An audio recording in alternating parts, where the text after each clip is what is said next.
Welcome back to my Dark Souls 3 pre-recorded commentary run. This is the Fire Fades edition, and the first real installment is High Wall of Lothric. So, if you don't have that bonfire lit down there, you will always appear at that door, and the picture that appears when you select the warping menu, oh no, I said the controversial word, you will appear depending on whether you lit that bonfire or not. Or fuego, as some might say. So, to those who may not know, there are binoculars that are up here, though they're honestly really not that useful because you can't use them to use spells like in Dark Souls 2. One of the major downgrades, honestly, even if the binoculars were considered a weapon, the fact you can actually use them to make manual aiming with magic a little easier is, well, a massive downgrade. I don't care if B-Team worked on it or not. Improving on something only to rectify it is just bad design. And we're going to be doing some looting. Most of it is pretty self-explanatory, especially for those who have already played this game a bunch. I like to compare this game to Metroid Fusion in the sense that the level design is not quite as decent as Dark Souls 1, or even Dark Souls 2 to be being more fair about it, but make no mistake, there is still plenty to loot and, well, kill, I guess. It's not a looter shooter, unless you're using that mod that replaces the swords with guns and shit, and yeah, I guess it technically could be a looter shooter. A very broken one, but one nonetheless. That shortcut is important. We'll be coming back to that later. They also introduced a mimic that's really early on. There's actually a lot more mimics in this one compared to the other games, and they don't really fuck around, but speaking of words that can be taken sexually out of context, those Lothric Knights do not, so don't try to tangle with them unless you know what you're doing. And unlike the Black Knights, which are absolutely in this game, they're fairly common in the High Wall of Lothric. But speaking of Dark Souls 2 segregation, I guess, you can't light a bonfire even if an enemy is nearby, just like in Dark Souls 1, but you don't have to worry about resting at a bonfire like in Dark Souls 1. So anytime an enemy is nearby, you either have to kill them or do a quit out so that the enemy is reset to their positions, just like in Dark Souls 1. In Dark Souls 2, the enemies would instead be at the exact same place, which I think was designed on purpose that people couldn't cheese the no die, no bonfire usage rings you get, which aren't even a good reward to be honest, but it is an interesting challenge that is at least rewarded. So, don't expect that here, obviously. I am going to light this bonfire as it is quite far, but thankfully, despite the only two actual bonfires in this area alone does have some pretty decent level design for the first real area of the game. It's not quite as big as it was in Bloodborne, but there is still quite a bit to do. And one thing I do want to note is that we are going to be engaging a very particular enemy who uses a similar mechanic that Udex Gundyr did. And that is the hollow that will transform into Puss and Man. You'll want to use your fire bombs, which the game thankfully gives you. The hollow that looks like he's about to burst out crying or whatever will also transform into the Puss and Man. Throw a couple fire bombs and then kill him. You'll want to do this because first of all, the first time you kill them, you will actually obtain a Titanite shard and an ember. They can still drop it after, but the first time you kill them, you will get a guaranteed drop of both. There's also a crystal lizard that appears here, but it only gives a raw gem, which may or may not be needed for later, but it's always nice to have elemental infusions in this game, which they are in this game this time, and as with Dark Souls 2, is extremely simplified. Though one thing I forgot to note in the last installment is that unlike in Dark Souls 1, and even in Dark Souls 2, you cannot drop any of the upgrade materials for players. You actually have to utilize a matchmaking system that was introduced in this game, which is really fucking stupid. And speaking of really fucking stupid, the item capacity for a lot of items has been severely hampered, which is something that's been taken from Bloodborne, but I guess to stop people from carrying 99 hidden blessings, but those you can't even stock normally anyway unless you cheat. But one of the few items you could do that is with the stuff that cures your bleed and poison, but things like the Undead Hunter Charm, which is just essentially a fancy version of Lloyd's Talisman, you can only carry 5. 5! Why the hell can you only carry 5 of something that's actually useful in PvP, but you would only know that if you read the fucking item description? I will never know. Anyway, that broadsword is the bread and butter of a lot of soul level 1 runs, so make sure you pick it up. Also going to be doing a little maneuvering around. Yes, I know I missed the Astora Straightsword to come back for later. I think that's what it's called. It's some weapon that used to be good, but it's not. We are, however, going to be utilizing this silver kite shield as it has 100% block. And you need 12 strength to one-hand it, so go ahead and kill this hollow, as if you don't, he'll alert the others, and it'll make this next room a lot more annoying, as there are dogs. And yes, the rumors are true about the teleporting dogs. They're just as annoying as they are in all the other games, but even worse than this one because of really shitty programming, I'm sorry. You'll want to make sure you grab the Titanite Shard, the Estus Shard, which of course you can use to increase the capacity of your Estus Flasks, something literally taken from Dark Souls 2. And the Cell Key, which you'll need to unlock the potential starting point for Grey Rat the Thief's quest line, which essentially involves you beating bosses at a certain time and not progressing too far enough to unlock more of his loot and shit. These halberd enemies are annoying, but with the shield that's not even upgraded, should be proven more than worthy against them. Not going to be utilizing block throughout the whole thing, but it's always nice to have a handy 100% physical block shield. And there is one shield that does return in this game that's extremely useful if you don't plan on blocking, which is of course the Grass Crest shield, but I'll explain why it's so useful later. If you know, you probably already know. So do all your looting, fight the enemies. We're going to grab the rapier here, even though it's nowhere near as good as it was in Dark Souls 2. In fact, I think it's even worse. Probably in the same level as Dark Souls 1. There is the Winged Knight. We're not going to be fighting him, though if you want to try your luck with his halberd, you can. He's the only one in this area, though, so you can actually backstab him, which is kind of ridiculous.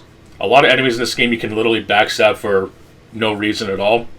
And it is pretty much the same backstab animation as it was in Dark Souls 1. And say what you will about Dark Souls 1 being a much better game, but Dark Souls 2 at least tried to be different, but not too far away from it, I guess. But I don't want to turn this into a Dark Souls 2 apologist video. Not yet, anyway. But this is the shortcut you're going to want to open up. And as with, I forget that dude's name. I think he helped make Dark Souls 2 or some shit. Pretty much the founding father of all the little tips and tricks these games have, since From Software doesn't want to explain to you anything. The dude who used the Falcon, I probably mispronounced it, and teleporting dogs again. Make sure you try to find as many shortcuts as you can. There are at least a decent number of them in almost every area, some of which will save you a pretty long run back in an otherwise annoying section. This one does have some dogs and other hollows can kill for some easy souls, though not many easy amount of souls. There is another Puss of Man you'll be fighting, and you can also grab, I believe, a bow, some type of bow, and other sorts of things. Use your newly found shield if you need to backstab these dudes, since even that shield will take care of that, no problem. Just make sure you don't get into a scrap with more than one dude, you're pretty much going to be in trouble. As great as these Sellsword Twin Blades are, it is not good for crowd control, unless they're, like, extremely weak. This thing is meant to be used in a 1v1 encounter, and that's pretty much it. So try to consolidate, whatever, the hollow that looks like he's about to cry. And don't get too close or else you'll trigger the devil trigger within him. I think that's what it could be. A devil trigger. Since we're going to be trying to get as many upgrade materials as we can to upgrade the Sellsword Twin Blades, and of course upgrading the the dexterity needed to make this weapon to an actual beast. Don't do what I did there. Do not engage this thing directly. This thing hits like a truck, but thankfully they're only really prevalent in 2 areas, and that's not until later. These things are barely underused. It's not even funny. It's kind of like those films where they don't really have much to do with the thing or whatever. It's almost like a red herring, but whatever. So do the looting around there. Refill at the bonfire if you need to, since I took quite a bit of damage or heal, which the Estus healing in this game is ridiculously quick. It's very unbalanced too, since you can literally walk while you're healing. Get a nice plunging attack from Great Axe Hollow there. He can drop it, by the way, but the chance of it happening is not that good. You can get one guaranteed from a loot later on, but if you really want raw strength now, you can try your luck at it, I guess, though I really don't recommend it. But the healing in this game is so ludicrously quick, and even the AI that clearly cheats, by the way. I don't think anyone who is worth a fan will deny that the AI, especially the humanoid AI, like your character, cheats. And they'll even face you while you're healing, so you can't even get a free backstab at them. But thankfully, with my profound knowledge of playing these games enough to understand what the fuck I'm talking about, I can at the very least show you how to deal with most of them. At least the ones that are known to be a real pain in the ass. So I believe right now I'm going back to where the mimic is, because we're not going to only show you how the undead charm works, but we're also going to show you the capability of the Sellsword Twin Blade when it's at least at full power. It's also one of the quote-unquote callbacks of Dark Souls 1, where there is a wyvern just breathing fire up there, and unfortunately there's no sword you can use that can potentially break the game until later on. All you get is a large Titanite shard, but we're not going to do that right now. It's also very fucking boring, too. But yeah, if you use an Undead Hunter Charm and Mimics, you will get their item without needing to fight it. You will maybe sometimes get the Symbol of Avarice, which is the head shaped of the Mimic. It does allow you to get extra drop rates and more souls, but it also drains your health, so you'll want to be careful. I believe, like in Dark Souls 1, you are guaranteed one if you manage to kill all the mimics, but they actually do have quite a bit of more mimics compared to Dark Souls 1, where they didn't have them appearing until Sen's Fortress, and in Dark Souls 2, well, it depends on what version you're playing, but as with Dark Souls 1, actually, a callback, whether you want to call it good design or not, they do have the discrepancy chain, so you want to keep an eye on that. At least with Dark Souls 2, it was actually kind of harder to tell if it was a mimic or not, but as with these games, throwing a Lloyd's Talisman or Undead Hunter Charm will snuff them out anyway. Just don't use Alluring Skulls, because that shit will not work. Anyway, down here is where Grey Rat is. I guess someone put him in prison. He actually does wear a armor set that's actually pretty rare to drop, and he also does have a hat on. I also quit out here because I get gang raped by a bunch of undead hollows and they're just annoying. Even in mass numbers, our Sellsword Twin Blades is not enough to deal with that. Excuse me, I just had lunch. Anyway, so now that you've rescued Grey Rat, which for whatever reason, every time you talk to an NPC that goes to Firelink Shrine, they just homeward out. I don't quite understand how or why that works. Why we needed a visual indicator of NPCs just simply disappearing as if used the Thanos glove is anyone's guess, but whatever, not going to really get into that. Most of these enemies are annoying, so I just run past them. The only one that's maybe worth fighting for souls and potential good drop rates is the Lothric Knight, but we'll be fighting one later anyway, and they're just annoying to fight, even in our current state. They're really fast and annoying, and they're like the Black Knights from Dark Souls, except, well, they are very common in this area, and they do respawn. Which is also another enemy that is reoccurring, is the Black Knight. For some reason, I'll talk about that when we get there. But whenever you find a Estus Shard and or Undead Bone Shard, always warp back to Firelink Shrine and do the following. If you have an Undead Bone Shard, rest at the bonfire, of which is your central one, and burn it. This will allow you to get extra health from every drink of your Estus, and whenever you find an Estus Shard, bring it back to Andre, have him reinforce it, and you will be able to get more uses out of it. It's just like in Dark Souls 2, which is kind of weird, but at least it's better than burning embers at bonfires, because that shit was really stupid. I'm sorry. I don't care if it's considered good game design. That was just annoying. So technically this game does simplify a little bit, just not as obvious as a lot of modern AAA video game slop.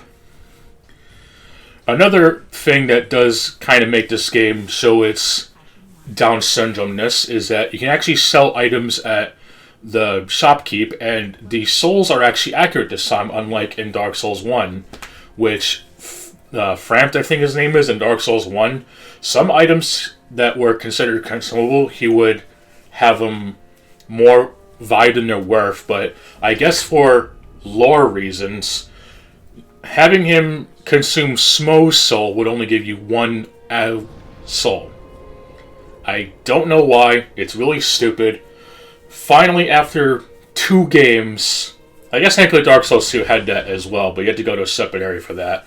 You finally have a home base to do your shopping and selling without needing to go to one specific place to do your shopping, one specific place to do your selling, one specific place to do your weapon upgrades, and one specific place to do your fucking trading. Everything is all confined within Firelink Shrine. Now, that's not a good term of accessibility. I don't know what the hell it is. Anyway, before we fight the boss, we're actually going to be utilizing 2 summon signs that are in this area. One of which is the Swordmaster, which you can only acquire if you have beaten him in Firelink. I forgot to mention that if you actually quit out of the game, because I guess the game is cute and funny like that, but I guess it's considered a fail-safe in case you don't get it from the drop that he did since we killed him the illegitimate way. His the Uchi-Katana, which I'm not going to use because I don't really think Katana's all that good in this game, and I don't care if it's only for PvP. A weapon that's not useful in PvE is not a good weapon, in my opinion. I'm sorry. Another is Lion King Albert, but you actually don't want to kill the Shrine Maiden that's in this area. I think it's a Shrine Maiden. It's some sort of maiden chick. She will give you an item that you actually need to progress if you want to move on to the lower parts. You can, of course, kill her and place the key item that she gives you, but this will trigger a boss fight against the Dancer, which we're not going to be fighting right now. Also, nice hit detection, by the way. That's something that can actually happen in almost every single one of these games. Nice to see the enemies actually got that shit for a change. There is a Lucerne around this area, but I don't use it, but in case you want to use the fancy halberd from Demon Souls in this area. Speaking of spears, though, we're going to be tackling this Great Shield Lothric Knight, who wields a spear and is very annoying, but thankfully with physics and stairs, you can kind of make quick work of him. Using the charge attack in this game, which you can actually hold down and release this time. That's actually one improvement of the combat in this game, which I'm sure is probably taken from Bloodborne, but it's something that almost every modern-day combat game has, and it's finally nice that poor Dark Souls can finally learn how to sprint instead of simply walking. Maybe in the next game we'll finally have a way to cancel our attacks, like a lot of good action games, combat action, yes. Good combat action games let you cancel your attacks, maybe at the expense of some energy meter or some shit. But in this game, you still have to dedicate your attacks even though your enemies can break the rules every single time. Anyway, the reason why this enemy is so annoying is mainly because of that one attack where they can do a shield bash and it's just very annoying to deal with, but there is one particular area where you can actually farm these dudes, and they drop a lot more souls, and they actually can drop large shards and sometimes sunlight metals, which is actually good if you want to get one of the better spell buffs in the game, but you need like 30 of them, and because I'm not playing online, I can't fight 30 bosses with people, so I'm going to have to do it the old-fashioned way. Thankfully, though, there is no shortage of options you have in this game, most of which you don't need to farm for. There are going to be at least 2 major exceptions, one of which is the Storyteller Staff, which is ideal for beating some of the most annoying bosses in the game. And the other, while not necessarily needed for the base game, could come in handy for the DLC, which I will be doing, which is going to be against a particular enemy who is weak against, or not weak against, sorry. It has a bonus modifier against demons, though I will be using another weapon in the case that it will not be shown, but it is nice to have extra options. And that is one thing I will give these Souls games, that you have a lot of options to do combat. Some are obviously a lot better than others not so much.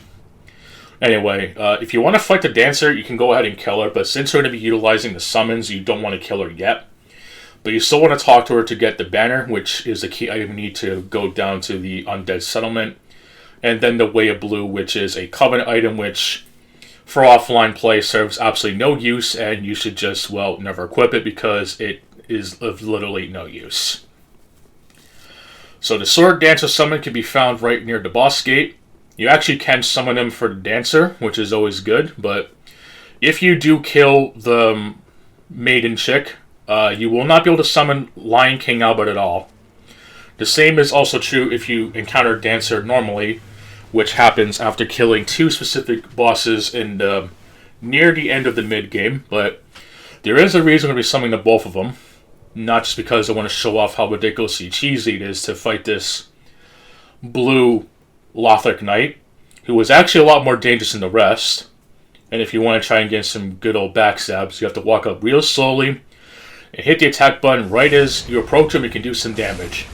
Then you can just back up, or do a charge attack, excuse me, and just roll away and let your allies do the tanking for them. Now, the summons in this game are hot fucking garbage. I don't know what FromSoft thought they were thinking, but they are literal glass cannons in that they're like glass cannons, but their bones are made out of paper, skin, and bones, so they're not really that useful. The first time you do kill the enemy, though, he will drop a refined gem, and any other drops is just like the rest of them. And unfortunately, there's no blue cape version of that outfit, which is a bit of a shame, but they are a lot more dangerous, but in the earlier parts of this game, you only fight one of them, so you should be fine for now. And since I'm going to be doing some loot gathering, not much really important to talk about besides grab this, fight this, whatever. You can just see how ridiculous the summoning is, and the controversial bit of gameplay that people get pissed at even though it is integral to the gameplay. Although, as with these games, only some levels let you summon, and there is only one boss I can think of where summoning is actually required to get a piece of equipment. But so, how do I feel about Dark Souls 3? Because I'm sure there's going to be a lot of downtime in between these parts. I personally do not like this game at all.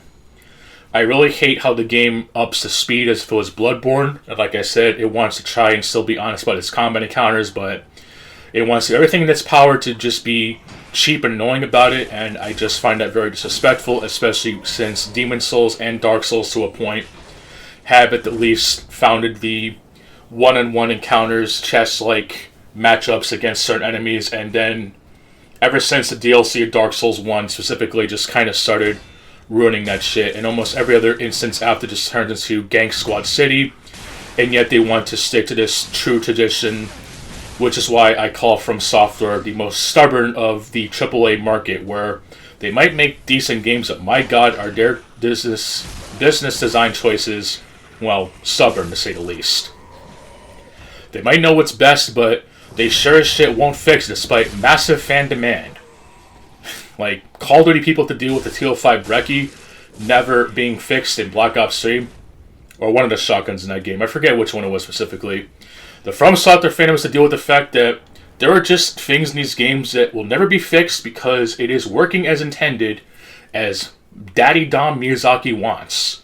And what Daddy Dom Miyazaki gets is what Daddy Dom Miyazaki gets. So riddle me this, Batman. Why does the AI cheat whenever you want to have an honest fight with them? Why does the AI in Dark Souls 2 specifically have moves that will literally be registered the moment you try to heal and in a specific position, and if the AI is in a specific position? People give shit to Phil Burnell of DSP Gaming a lot, especially when he fought Ludwig the first time, but I hate to be a contrarian, but that's actually a thing that happens in these games. And it's kind of annoying.